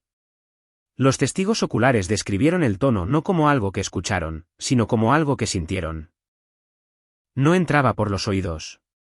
Pulsaba a través del pecho, un zumbido profundo y resonante que despertaba algo antiguo e inefable, y dentro de él, algo más, un cántico distante, armonioso, no palabras, sino sonido moldeado con propósito. Los reunidos en el Monte de los Olivos observaron en asombroso silencio cómo las luces danzaban en lo alto. Algunos informaron que las luces descendían suavemente hacia la ladera, sin tocar nunca el suelo, pero envolviendo el paisaje en lo que un hombre llamó una llama que no quemaba. Otro lo describió como ser envuelto por la luz, viva, consciente, observando. Los niños lloraban, los ancianos caían de rodillas. Algunos levantaron las manos en alabanza silenciosa. Esto no era un cielo ordinario, ni un simple fenómeno meteorológico, ni una nave militar mal identificada. Era algo más, algo sagrado, y todo sucedía en el mismo lugar donde la Escritura dice que Jesús regresará, donde sus pies volverán a tocar la tierra. Mucha gente cree que este zumbido es el sonido de una trompeta. Pero algunos objetan, diciendo que el sonido de la trompeta será más fuerte y claro, mientras que el zumbido es bajo, sintiendo que está suprimiendo algo. Pero aquellos que tienen la opinión de que es una trompeta piensan diferente. Dicen que aunque este sonido no es claramente el sonido de una trompeta, porque no se puede escuchar claramente, ¿cómo sabes que no es el sonido de una trompeta? Quizás nos lo está dejando escuchar de una forma diferente. Si este es verdaderamente el sonido de una trompeta, entonces es muy probable que sea una señal de los últimos días. Cuando Dios dio la ley en el monte Sinaí, su presencia fue acompañada por un muy fuerte sonido de trompeta, haciendo que todos en el campamento temblaran. Más tarde se intensificó, y el sonido de la trompeta se hizo cada vez más fuerte. El rapto de la Iglesia ocurrirá en un momento en que sonará la trompeta, los muertos serán resucitados incorruptibles y nosotros seremos transformados. Jesús dijo que en su segunda venida enviará a sus ángeles con un fuerte toque de trompeta, y ellos reunirán a sus escogidos de los cuatro vientos. Jesús también habló de eventos temibles y grandes señales del cielo. Y durante la tribulación hay 7 ángeles que tenían las 7 trompetas. Cada vez que uno de estos ángeles toca una trompeta, un nuevo juicio cae sobre la tierra. Aquellos que buscan un presagio de los tiempos del fin a menudo se refieren a las trompetas del cielo como trompetas del Apocalipsis. Sin embargo, sabemos que estos sonidos, sean lo que sean, no son la última trompeta mencionada en 1 Corintios 3 y 52 porque el rapto aún no ha ocurrido. También sabemos que los sonidos no pueden ser las 7 trompetas del Apocalipsis porque la tribulación aún no ha llegado. Las explicaciones más probables para las trompetas del cielo bíblicamente serían que son o naturales o hechas por el hombre. Ya sean estos sonidos no identificados obra de bromistas, el efecto de cambios en el campo magnético de nuestro planeta, o la evidencia de un complot global siniestro, el hecho es que simplemente no lo sabemos. Nadie sabe con certeza qué papel, si alguno, tendrán las trompetas del cielo en los últimos tiempos. Sabemos esto. Los días previos al rapto se caracterizarán por una creciente maldad y una enseñanza falsa generalizada. Después del rapto, el engaño y la maldad crecerán aún más. La única forma de escapar de esta confusión es nacer de nuevo y vivir con la esperanza de la inminente venida de Jesucristo para la Iglesia. La puerta sellada se mueve. Otra señal ocurrió en Jerusalén. Durante casi 5 siglos, la puerta oriental, la única puerta que conduce directamente al monte del templo, ha permanecido cerrada. Nadie ha entrado. Nadie ha salido. Ha permanecido cerrada, intacta y olvidada por muchos. Pero ahora, algo está cambiando. El sello está comenzando a romperse. El silencio está siendo desgarrado. Y lo que hay detrás puede revelar el momento que hemos estado esperando, el regreso del Rey. Durante miles de años, los creyentes han observado, orado y esperado. Los profetas hablaron de este momento. La Escritura lo señaló. Y hoy, la puerta que ha frenado la historia está comenzando a moverse. La ciudad vieja de Jerusalén está rodeada por un muro que contiene 8 puertas principales. Moviéndose en sentido contrario a las agujas del reloj desde la puerta más al norte, están la puerta de Herodes, la puerta de Damasco, la puerta nueva, la puerta de Jafa, la puerta de Sión, la puerta del estiércol, la puerta oriental y la puerta de los leones. La puerta oriental, que mira al monte de los olivos a través del valle de Cedrón, es única en el sentido de que está completamente sellada. En hebreo, es la puerta de la misericordia. Actualmente es la puerta más antigua de la ciudad vieja, habiendo sido construida en el siglo VI o VII después de Cristo. Además, es la puerta que da el acceso más directo al monte del templo.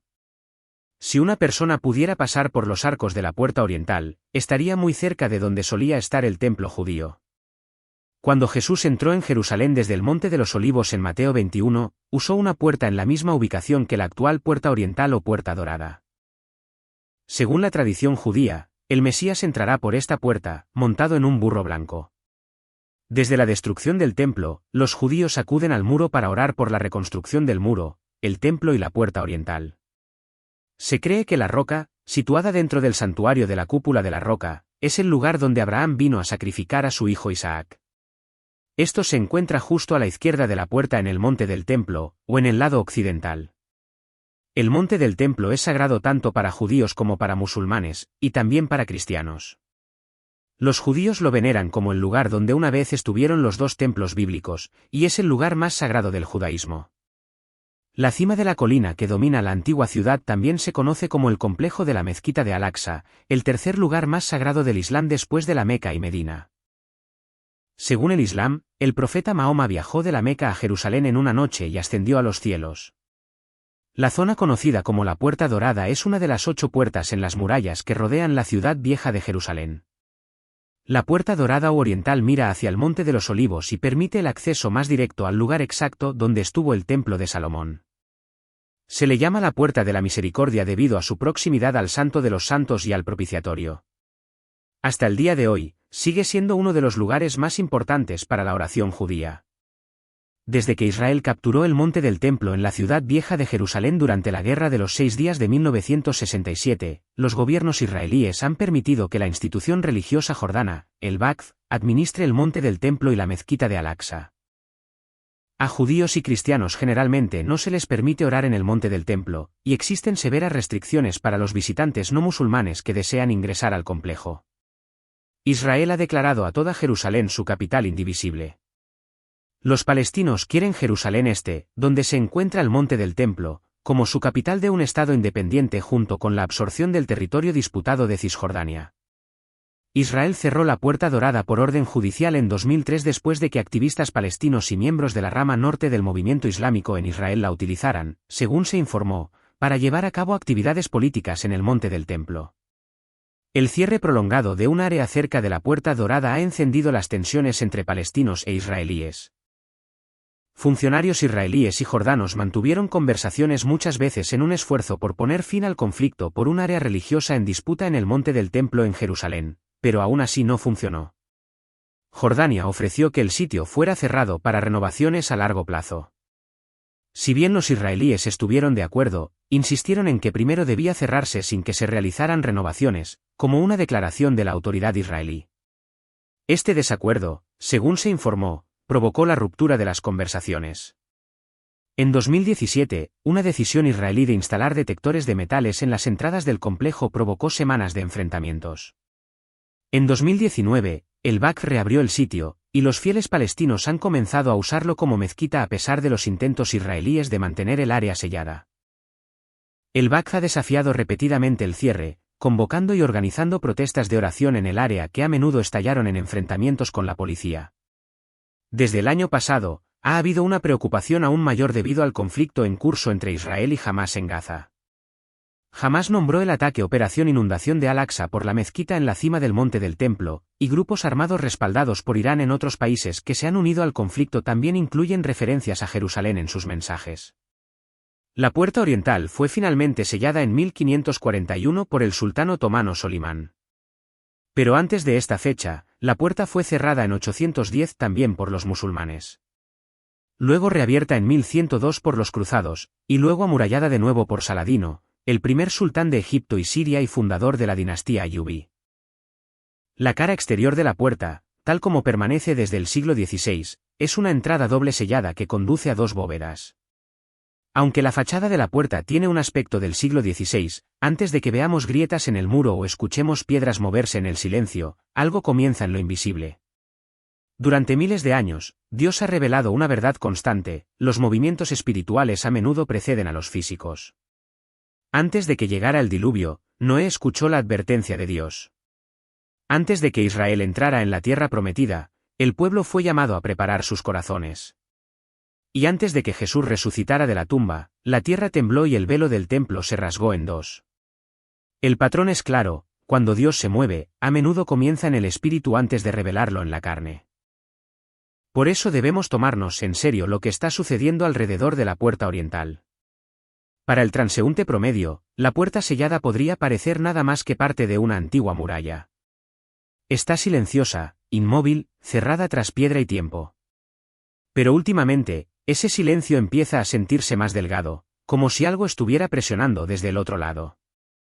La gente ha reportado pequeñas cosas sutiles, vibraciones bajo los pies mientras rezaban cerca de la puerta, suaves movimientos en las piedras apretadas, o incluso escuchar sonidos débiles y amortiguados desde dentro del muro. ¿Son estos efectos naturales? Tal vez, pero tal vez no. Tal vez son advertencias, o mejor aún, invitaciones a mirar más profundo, a prestar atención. Porque en la Biblia, a menudo son las señales más pequeñas las que preceden a las mayores revelaciones. Hebreos 11:3 nos recuerda: por la fe entendemos que el universo fue formado por la palabra de Dios. De modo que lo que se ve no fue hecho de cosas visibles. Eso significa que lo que estamos presenciando, incluso si parece insignificante en la superficie, podría ser el eco de algo mucho más grande que sucede más allá de lo que nuestros ojos pueden ver. El movimiento de la puerta oriental puede no tratarse de sacudir piedras, puede tratarse de sacudir corazones. Dios no necesita un terremoto para hacer una declaración. A veces habla en susurros, como cuando Elías escuchó su voz, no en el fuego, no en el viento, no en el terremoto, sino en una voz suave y apacible. La puerta no tiene que abrirse estrepitosamente para anunciar algo divino. El lento desplazamiento del polvo, el profundo murmullo de expectación en los corazones de los creyentes, ese puede ser el sonido de trompeta que estábamos destinados a escuchar. Entonces, ¿qué significa esto para nosotros? Significa que ahora es el momento de observar, de escuchar y de prepararse. Si las señales espirituales están apareciendo primero, si la antigua puerta que ha permanecido en silencio durante casi 500 años está comenzando a agitarse, entonces debemos hacernos una pregunta urgente: ¿estamos listos? No solo para presenciar algo histórico, sino para recibir algo santo. El Rey viene, y antes de que el mundo lo vea llegar, el Espíritu ya está declarando su acercamiento. Los corazones se agitan. Las piedras se mueven. Esto es más que la historia en movimiento, es el cielo despertando. Algo se está rompiendo y cayendo del cielo de Estados Unidos. Y la mayoría de la gente todavía no lo ve. Un misterioso asteroide, antes considerado inofensivo, ahora se dirige hacia la Tierra con la probabilidad de impacto más alta jamás registrada por la NASA. Las erupciones solares estallan con una fuerza aterradora, quemando satélites y amenazando con apagones en todo el mundo. Y las antiguas profecías advierten no solo de fuego desde arriba, sino de que la Tierra y los cielos mismos perecerán. No estamos hablando de ciencia ficción. Estamos hablando de lo que está sucediendo ahora mismo en los cielos, en la atmósfera, en el universo mismo, y a qué podría apuntar todo esto. Desde una estrella llamada Ajenjo hasta el Sol volviéndose negro, e incluso la eliminación total de nuestro mundo actual. Estos no son solo desastres naturales. Son las mismas advertencias registradas en la Biblia hace miles de años, ahora cobrando vida en nuestro tiempo. Así que no pases de largo este vídeo. Por favor, compártelo. Alguien que conoces podría necesitar escuchar esto. Podría ser el mensaje que los haga volver a Dios. Y si aún no lo has hecho, pulsa el botón de suscripción. Vamos a adentrarnos en las señales en el cielo, el temblor de la tierra y las promesas que permanecen cuando todo lo demás se desvanece. Y ahora, adentrémonos en la amenaza que viene del cielo de América. Amenaza número 1, el apocalipsis del asteroide Ajenjo. Hay un trozo de roca y metal de 140 metros de ancho que corta silenciosamente la oscuridad del espacio a 40 km por hora. Su nombre, asteroide 2022 AP7. Y según los astrónomos, no es solo otra roca espacial. Es el asteroide potencialmente peligroso más grande descubierto en casi una década. Al principio, no parecía gran cosa. Solo otro objeto cercano a la Tierra rastreado y catalogado como tantos otros. Pero entonces los datos cambiaron.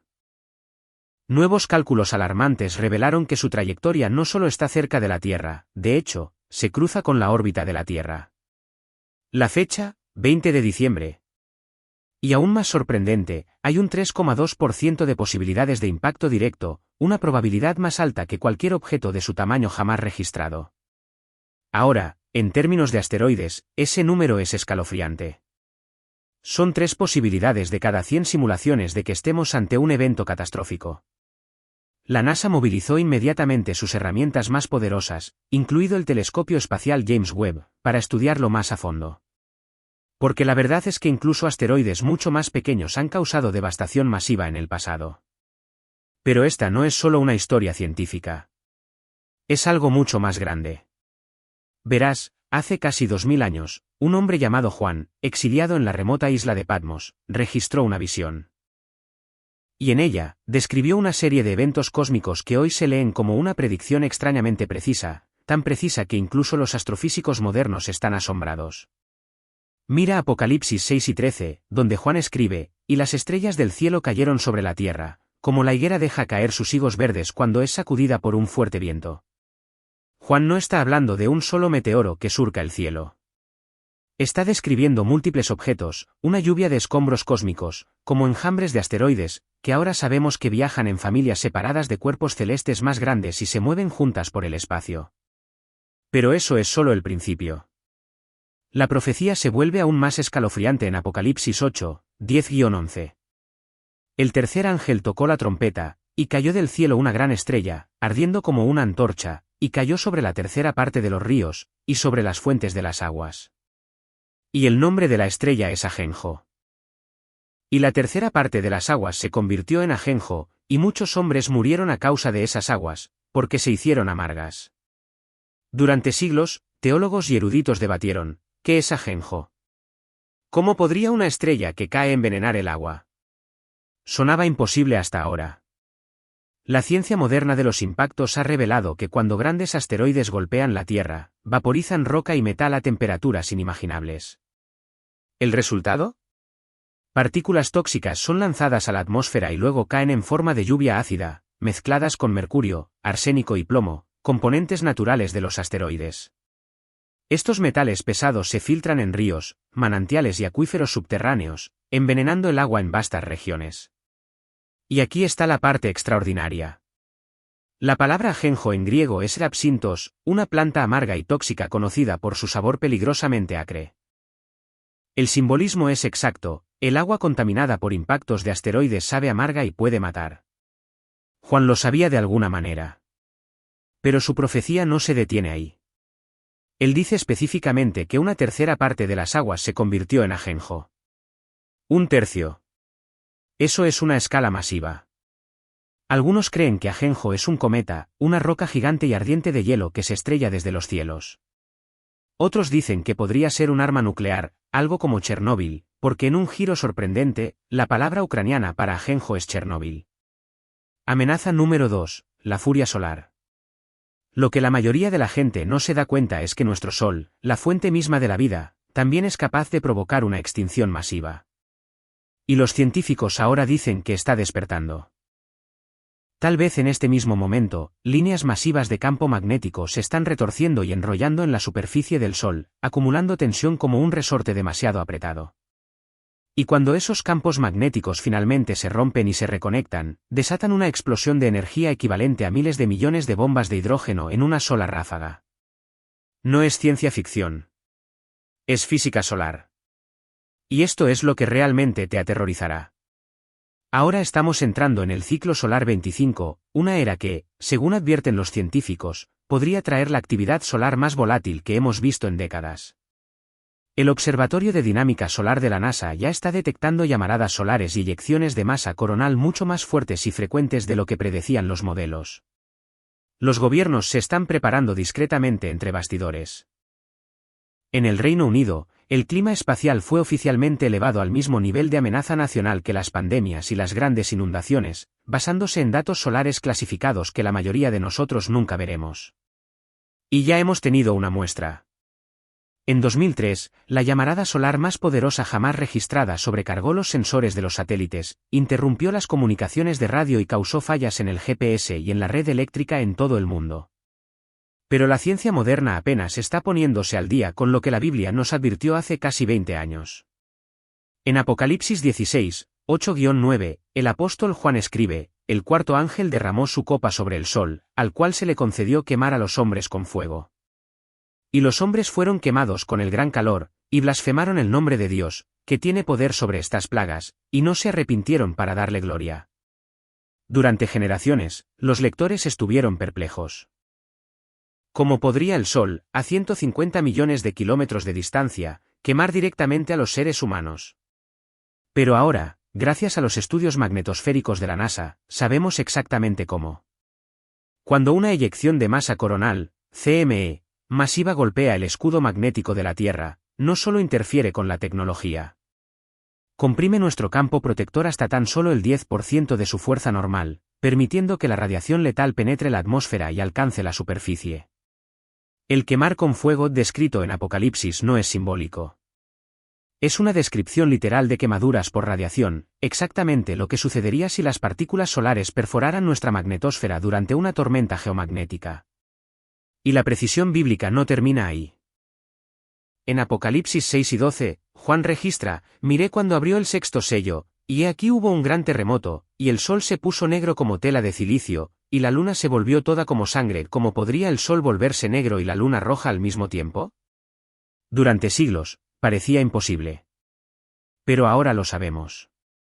Cuando las tormentas solares intensas interactúan con la atmósfera terrestre, pueden causar exhibiciones aurorales globales, eventos electromagnéticos masivos que atenúan el Sol durante el día y tiñen la Luna de rojo sangre por la noche. Lo que solíamos llamar las auroras boreales puede convertirse de repente en un fenómeno a escala planetaria durante el clima espacial extremo. Y la Escritura no solo describió la apariencia, también acertó en la secuencia. En Joel 2, 30-31, el profeta escribe: el sol se convertirá en tinieblas y la luna en sangre antes que venga el día grande y espantoso de Jehová. Primero oscuridad, luego la luna roja, luego el juicio. Ese es el orden que los físicos solares ahora confirman durante los principales eventos de CME. ¿Cómo pudieron los antiguos profetas conocer este patrón con tanta precisión científica siglos antes de que existieran los telescopios? Y las señales no se detienen en los cielos. Lucas 9:25 añade otra capa escalofriante. Entonces habrá señales en el sol, en la luna y en las estrellas, y en la tierra angustia de las gentes, perplejas a causa del bramido del mar y de las olas. Uno podría preguntarse, ¿qué tienen que ver las tormentas solares con el océano? Bueno, estudios recientes han encontrado que la intensa actividad solar altera las corrientes oceánicas y causa un calentamiento subsuperficial, lo que a su vez produce patrones de olas inusuales, perturbaciones de las mareas e incluso maremotos similares a tsunamis. En otras palabras, el bramido del mar no solo puede ser poético, podría ser el resultado físico del caos electromagnético. Pero todo esto apunta a algo aún más grande de lo que la ciencia puede explicar. Lo que ves en el cielo es solo la primera advertencia. Según Apocalipsis, después de las señales vienen los temblores, terremotos, oscuridad, terror. Apocalipsis 6 dice que la gente huirá a las montañas, rogando a las rocas que caigan sobre ellos. ¿Por qué? Porque finalmente se dan cuenta de que la luna de sangre no es una coincidencia cósmica. Es una cuenta regresiva. La Biblia dijo que habría señales en el sol, la luna y las estrellas. La ciencia nos dice cuándo, pero la profecía nos dice por qué. En Joel 2 y Apocalipsis 6, la luna de sangre no marca el fin del mundo. Marca el comienzo del regreso de Cristo. Joel 2:31 afirma: el sol se convertirá en tinieblas y la luna en sangre antes que venga el día grande y espantoso de Jehová. Apocalipsis 6:17 continúa: porque el gran día de su ira ha llegado, ¿y quién podrá sostenerse y mirar alrededor? Las señales ya están aquí. Guerras y rumores de guerras, terremotos en muchos lugares, hambre, enfermedades, Israel resurgiendo, el mal siendo llamado bien y el bien siendo ridiculizado como mal. Todo apunta a una verdad: Jesús regresará. Y los cielos están dando la primera alarma. La luna de sangre no es el final, es la sirena antes de la tormenta. Amenaza número 3. El cielo y la tierra perecerán. Por aterrador que sea ajenjo, por imparable que se sienta la furia solar, hay una verdad que los eclipsa a todos. Este mundo no es permanente. Ni los cielos arriba, ni la tierra bajo nuestros pies, ni siquiera el sol, la luna o las estrellas. Todo lo que conoces, está pasando. Y hace casi 2000 años, el apóstol Juan lo vio todo desarrollarse. En su visión registrada en Apocalipsis 21:1, no solo vio destrucción. Vio transformación. Y vi un cielo nuevo y una tierra nueva, porque el primer cielo y la primera tierra pasaron, y el mar ya no existía más. Juan no estaba describiendo una metáfora. Estaba describiendo un reemplazo completo de la realidad misma, un mundo nuevo, sin guerra, pecado, muerte ni desesperación, un mundo donde Dios vive de nuevo con su pueblo. Pero para dar paso a lo nuevo, lo viejo debe pasar. El cielo y la tierra no durarán para siempre. La Biblia es clara. Salmo 102:26 afirma: ellos perecerán, mas tú permaneces, y todos ellos como vestiduras se envejecerán, como vestido los mudarás, y serán mudados. Así como una camisa se desgasta y finalmente se tira, así también este mundo, por muy sólido que parezca hoy. Jesús mismo afirmó esto en Mateo 12:35, el cielo y la tierra pasarán, pero mis palabras no pasarán. Eso significa que sus promesas perduran más que los planetas. Su verdad permanece cuando el universo colapsa. Todo lo demás puede desvanecerse, pero no su palabra. De hecho, Jesús fue aún más lejos en Mateo 5:18, porque de cierto os digo que hasta que pasen el cielo y la tierra, ni una jota ni una tilde pasará de la ley, hasta que todo se haya cumplido. No solo nos estaba advirtiendo sobre un colapso físico. Nos estaba recordando que el plan de Dios es preciso e inquebrantable, hasta la última letra. Entonces, ¿cuándo ocurrirá este colapso cósmico? La Escritura no nos da una fecha, pero nos da una imagen.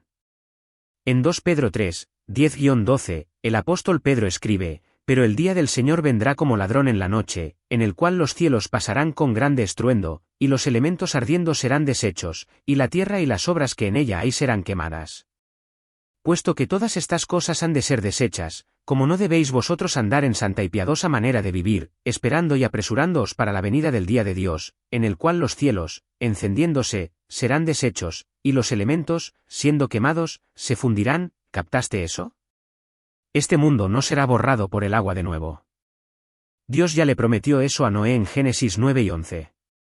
El próximo juicio es fuego, global, consumidor, final. Incluso el profeta Isaías lo vio venir. Escribió en Isaías 51, 6, levantad a los cielos vuestros ojos, y mirad abajo a la tierra, porque los cielos se desvanecerán como humo, y la tierra se envejecerá como ropa de vestir, y de la misma manera perecerán sus moradores, pero mi salvación será para siempre, y mi justicia no perecerá. Esa promesa es clave. El cielo y la tierra perecerán. Las estrellas caerán. Los cielos se enrollarán como un pergamino, y el universo colapsará bajo el juicio divino. Pero en medio de ese desgarre cósmico, el pueblo de Dios no es olvidado. Porque la salvación no está ligada a la geografía. No depende de la gravedad. No es frágil como el sol ni vulnerable como el mar. La salvación de Dios es eterna. Amenaza número 4, el cielo respondió. En todo Estados Unidos, la gente comenzó a capturar vídeos de enormes nubes en forma de tubo que se extendían por el cielo. No una ni dos veces, sino una y otra vez. Estas no eran nubes de tormenta comunes. Se movían de manera diferente. Se veían diferentes. Largas, cilíndricas, casi como túneles en el cielo. Texas, Arizona, Florida, incluso el Medio Oeste. Aparecieron, flotaron y desaparecieron, dejando a la gente sin palabras. Los expertos en clima intentaron explicarlos: cizalladura del viento, cambios de temperatura, patrones atmosféricos raros. Pero la gente que estaba debajo de ellos no sintió ciencia en ese momento. Sintieron algo espiritual, algo bíblico. Joel 2:30 dice: y daré prodigios en el cielo y en la tierra, sangre, y fuego, y columnas de humo. Esas nubes se veían exactamente como columnas de humo que rodaban por los cielos, silenciosas, majestuosas, aterradoras. Algunos vieron formas angelicales que se formaban en las nubes. Otros dijeron que sentían una carga en el aire como si el cielo estuviera vivo, observando. Cuando extraños eventos comenzaron a desarrollarse, la gente se preguntó: ¿ha sucedido algo así antes? La respuesta nos lleva miles de años atrás a dos de las regiones espiritualmente más significativas de la historia humana, Egipto e Israel.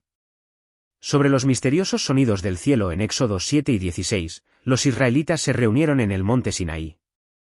Lo que experimentaron no fue silencioso ni sutil. Al tercer día, al amanecer, hubo truenos y relámpagos y una densa nube sobre el monte y un sonido muy fuerte de trompeta. Todo el pueblo que estaba en el campamento tembló. El sonido de la trompeta no provenía de instrumentos humanos, era sobrenatural. Se hizo más y más fuerte hasta que Dios mismo habló. Muchos creen que esto fue una señal de su santa presencia descendiendo sobre el pueblo. Ahora, en América, testigos en varias ciudades reportan fuertes sonidos similares a trompetas sin fuente, sin conciertos, sin ejercicios militares, solo explosiones que sacuden el cielo y activan alarmas de coches y hacen vibrar ventanas. ¿Es posible que lo que sucedió en el Sinaí esté resonando de nuevo?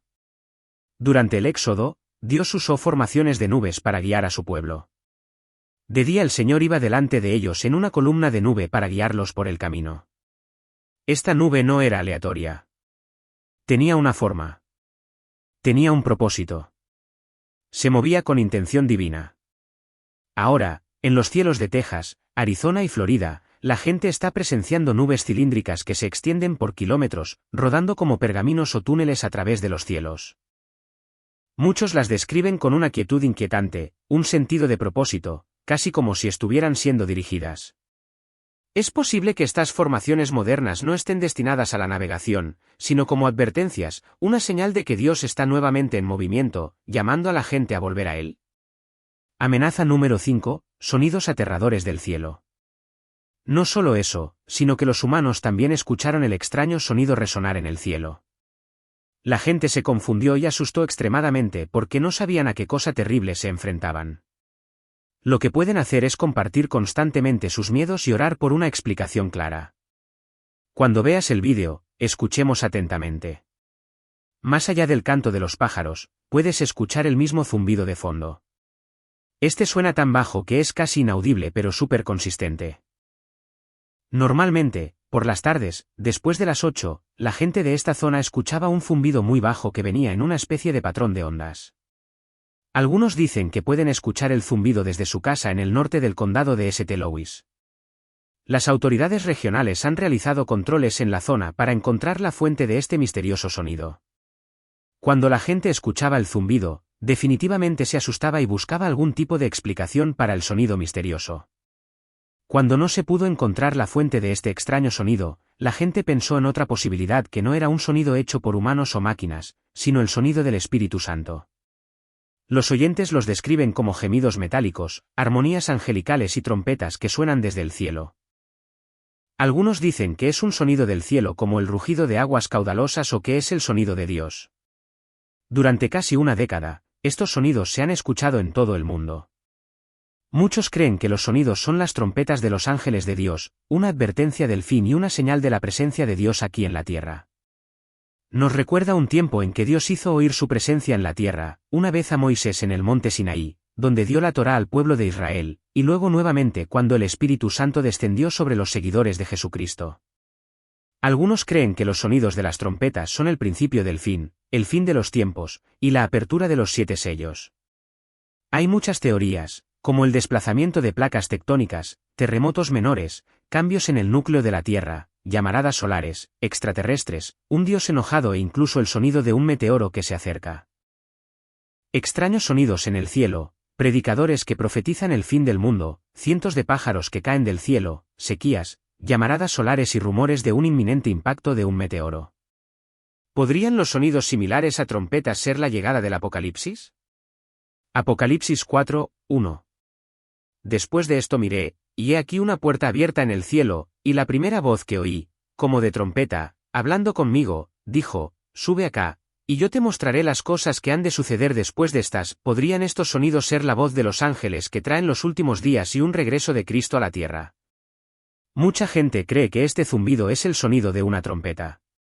Pero algunos objetan, diciendo que el sonido de la trompeta será más fuerte y claro, mientras que el zumbido es bajo, sintiendo que está suprimiendo algo. Pero aquellos que tienen la opinión de que es una trompeta piensan diferente. Dicen que aunque este sonido no es claramente el sonido de una trompeta, porque no se puede escuchar claramente, ¿cómo sabes que no es el sonido de una trompeta? Quizás nos lo está dejando escuchar de una forma diferente. Si este es verdaderamente el sonido de una trompeta, entonces es muy probable que sea una señal de los últimos días. Las explicaciones más probables para las trompetas del cielo bíblicamente serían que son o naturales o hechas por el hombre. Ya sean estos sonidos no identificados obra de bromistas, el efecto de cambios en el campo magnético de nuestro planeta, o la evidencia de un complot global siniestro, el hecho es que simplemente no lo sabemos. Nadie sabe con certeza qué papel, si alguno, tendrán las trompetas del cielo en los últimos tiempos. Sabemos esto. Los días previos al rapto se caracterizarán por una creciente maldad y una enseñanza falsa generalizada. Después del rapto, el engaño y la maldad crecerán aún más. La única forma de escapar de esta confusión es nacer de nuevo y vivir con la esperanza de la inminente venida de Jesucristo para la Iglesia. ¿Estamos viviendo el capítulo final? ¿Qué tan cerca estamos de ese momento tan esperado, el regreso de Jesucristo? Para ser claros, nadie sabe el día ni la hora exactos. Jesús mismo dijo en Mateo 12 y 36, pero del día y la hora nadie sabe, ni aun los ángeles de los cielos, sino solo mi Padre. Pero tampoco nos dejó en la oscuridad.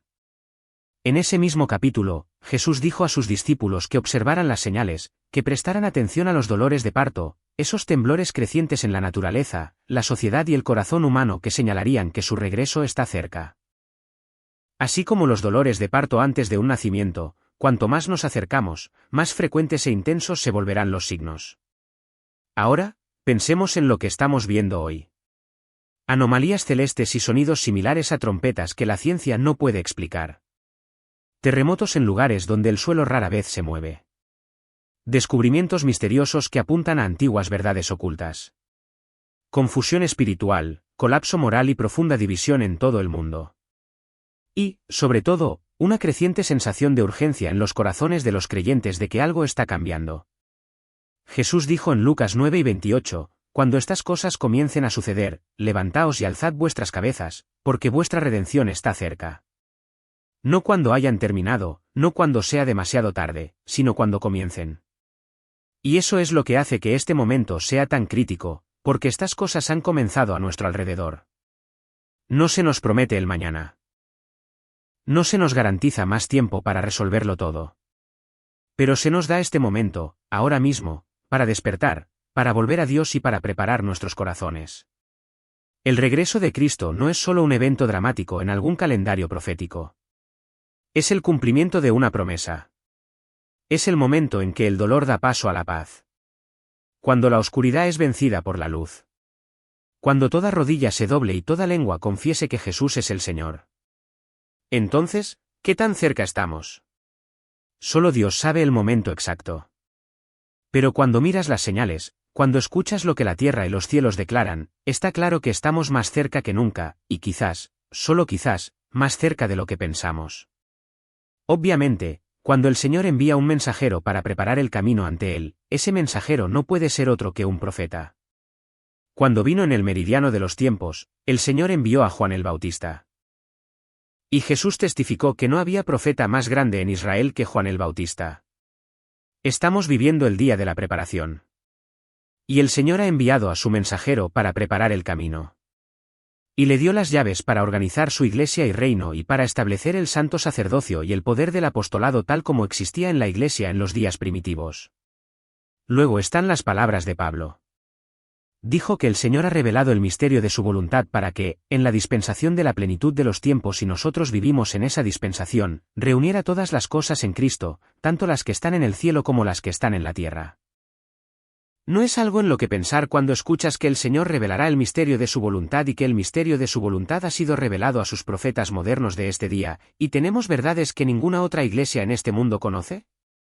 Somos la única iglesia en el mundo que tiene un programa para unir todo lo que está en el reino de los cielos con el reino de Dios aquí en esta tierra, mirando hacia las escenas finales cuando todos los reinos de este mundo y del mundo venidero estarán bajo la supervisión de nuestro gran Rey, el Salvador del mundo. Bueno, esas son solo algunas de las pequeñas cosas que deben hacerse. Ahora, hay muchas otras profecías que predicen su segunda venida. El regreso de Cristo. ¿Qué significa el regreso de Cristo para el creyente? Debe generar una esperanza y una confianza estimulantes porque conocemos el final de la historia y sabemos quién gana. También debe producir un gran anhelo de ser hallado fiel cuando Cristo regrese y una gran pasión por la misión porque entendemos las consecuencias para aquellos que no creen. Durante la última noche de Jesús con sus discípulos, les dijo que no dejaran que sus corazones se turbaran porque Él se iba a prepararles un lugar. Prometió que volvería. Los cristianos creen que la historia trabaja implacable e inexorablemente hacia la consumación de los propósitos eternos de Dios. Estos propósitos se cumplirán con el glorioso y triunfal regreso del Señor Jesucristo resucitado. Cuando Jesús vino por primera vez a Jerusalén, vino humildemente en un burro y con lágrimas. Cuando Cristo regrese, no será con lágrimas, sino como un guerrero triunfante al mando de los ejércitos de Dios para cumplir los propósitos de Dios. Al final de los tiempos, reunirá al pueblo de Dios y traerá el juicio final sobre aquellos que no le pertenecen. Jesús es llamado el fiel y verdadero. Él vendrá para gobernar y reinar en justicia, irresistible e indiscutiblemente en control. Será Rey de Reyes, y no habrá área en la que su autoridad no sea final. Jesús, la palabra de Dios, también se convirtió en el Cordero de Dios. Aquel que vendrá a juzgar se ha ganado el derecho a juzgar porque aceptó la ira de Dios por los pecados de todo el mundo, descendió a la muerte y resucitó victorioso. Los tiempos finales verán a Jesús gobernando las naciones en verdad y justicia como Rey de Reyes y Señor de Señores. Hay una imagen en Apocalipsis 19 de las secuelas de la batalla y la victoria sobre los enemigos de Dios. Se le llama la Gran Cena de Dios. La cena de bodas del Cordero se contrapone a ella. La novia de Cristo es la Iglesia de Cristo, y al final de los tiempos compartirá la cena de bodas del Cordero. El día del Señor se trata de juicio y bendición. Y necesitamos ver ambos en equilibrio para obtener la imagen completa del regreso de Cristo.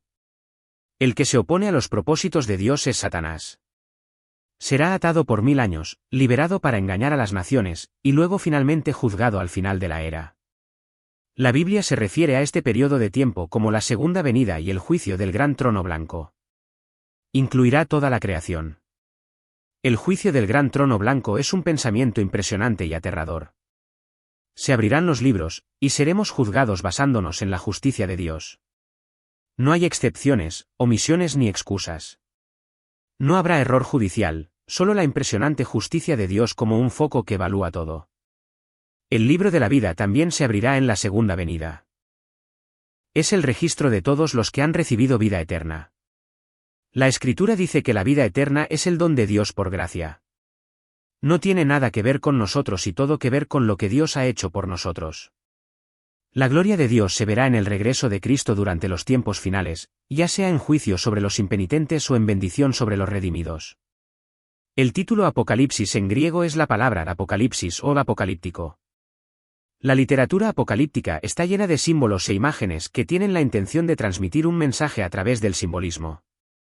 Por lo tanto, el libro de Apocalipsis en la Biblia es literatura apocalíptica que es simbólica y requiere tanto un estudio cuidadoso como una interpretación cuidadosa.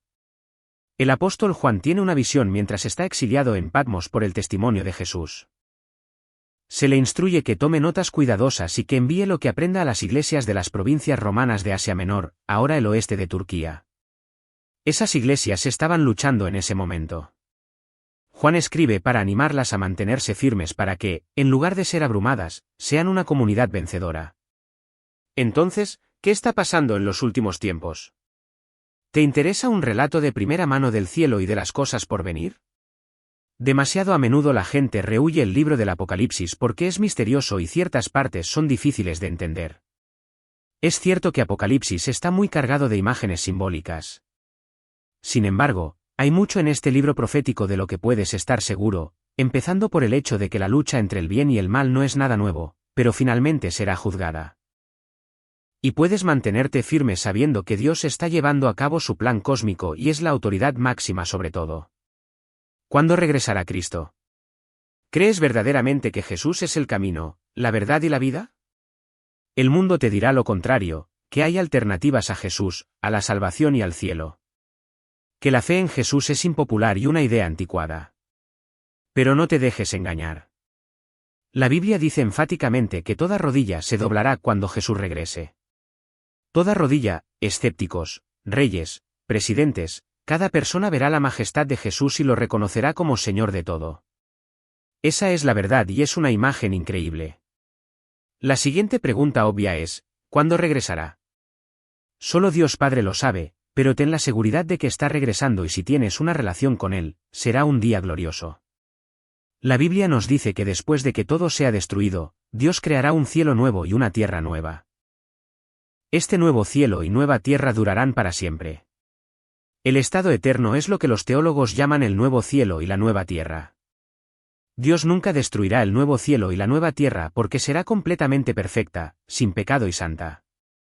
Solo aquellos que estén en el libro de la vida del Cordero podrán vivir en el nuevo cielo y la nueva tierra. Para estar en el libro de la vida del Cordero, debes haber aceptado a Cristo durante tu vida al poner fe en su muerte, sepultura y resurrección. Los individuos que no depositaron su fe en Jesús serán arrojados al lago de fuego junto con Satanás, el anticristo y la bestia después del reinado milenial de Cristo. El fin del mundo es un evento futuro, pero lo mejor es que todas las personas estén preparadas. La mejor manera de prepararse para el fin del mundo no es almacenar alimentos, agua o recursos. Más bien, la mejor manera de prepararse para el fin del mundo es poniendo fe en Jesús y aceptándolo como tu Señor y Salvador. El Evangelio es lo que Dios nos ha dado para creer. Esto es tan liberador porque tienes el Evangelio. No necesitas buscar en ningún otro lugar. No necesitas nada más. Puedes creer en Dios sin verlo. La fe viene por el oír. Y los que oyen y creen serán bendecidos. Crecer en la fe y vivir una vida de fe también se basa en la experiencia personal y la experiencia de los demás. Con suerte, a lo largo de la vida, vemos un crecimiento en nuestra fe para profundizar nuestro conocimiento de Dios. Nos ponemos en situaciones para crecer. Oramos, leemos las Escrituras, adoramos, vamos a confesión, vamos a retiros y servimos a los demás. Y también crecemos a través de la experiencia de los demás. Leemos las vidas de los santos. Encontramos otras personas de fe que nos animan cuando nuestra fe es desafiada. Encontramos otros modelos a seguir en busca de inspiración. La fe es una elección diaria. Tienes que elegir vivir una vida de fe todos los días. Y con la fe viene la elección de tener esperanza y la elección de tener convicción sobre esa esperanza. De hecho, la fe en Dios requiere algo de coraje para confiar en aquello que no podemos ver ni comprender completamente. Sin embargo, si tenemos suficiente fe para entrar en el matrimonio, la universidad, la carrera y tantas otras cosas que no comprendemos completamente o no sabemos cómo resultarán, entonces ¿por qué no podemos tener fe para entrar en una relación con Dios? He oído decir que se necesita más fe para no creer que para creer. No sé si eso es cierto porque yo creo. Espero que juntos podamos crecer en nuestra fe. Vuestras oraciones me animan.